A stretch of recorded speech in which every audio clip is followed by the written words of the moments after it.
Cybersecurity is not all doom and gloom. Let's consider what went right in 2022. Let's take a brief moment to be positive for a change.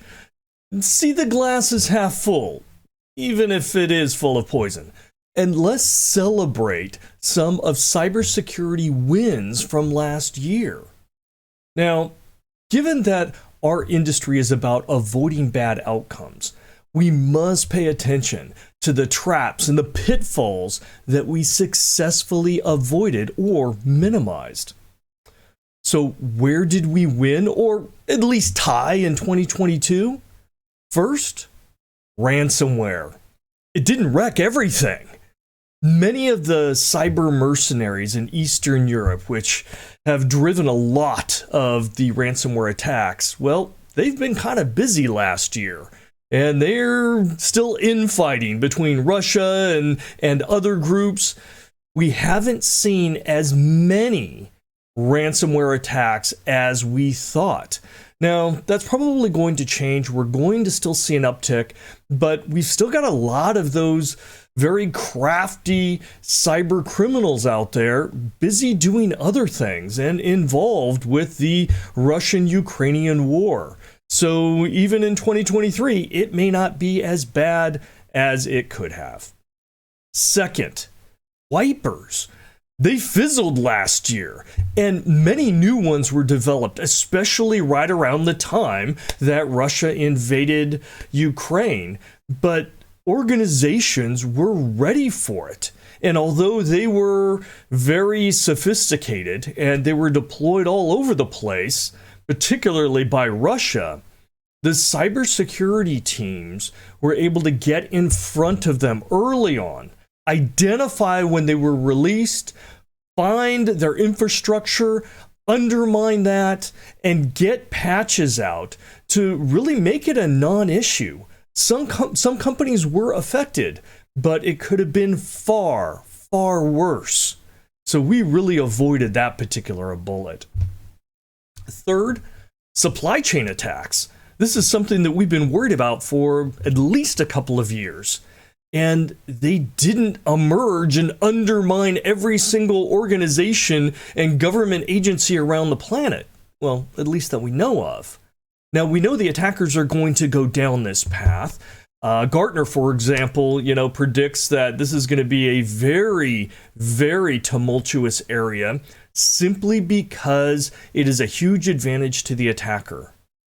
Take down or infiltrate, undermine one vendor, and you could then potentially gain access to all of their customers. So it makes a lot of sense, but we didn't see it last year anywhere near what we had feared. So that's a good thing, but we still have to be on alert in 2023 and 2024. Now, the last area, it's really about how much we talk about cybersecurity, how the public and government, the social discussions and the visibility, and that's been due to several different reasons. First off, the government focus has really amped up in 2022. And we have to pay special recognition to CISA, right? The Cybersecurity and Infrastructure Security Agency.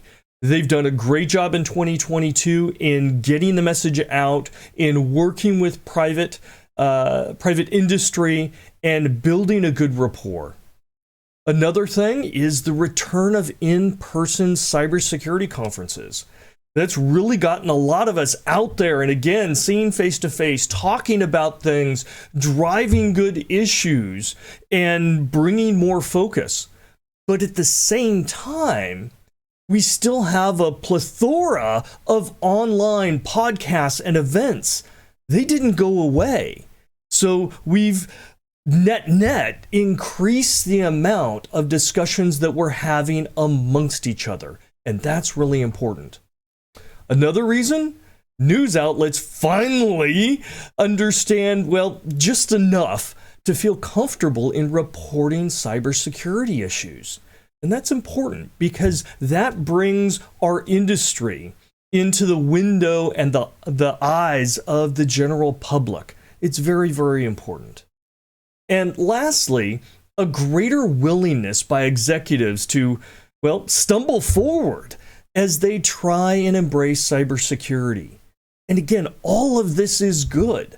This is getting the discussions, the relevance, the value out there into the world with consumers and suppliers and security vendors and government agencies and critical infrastructure. Everyone's talking about it. We're not where we need to be, but it definitely is a win for 2022.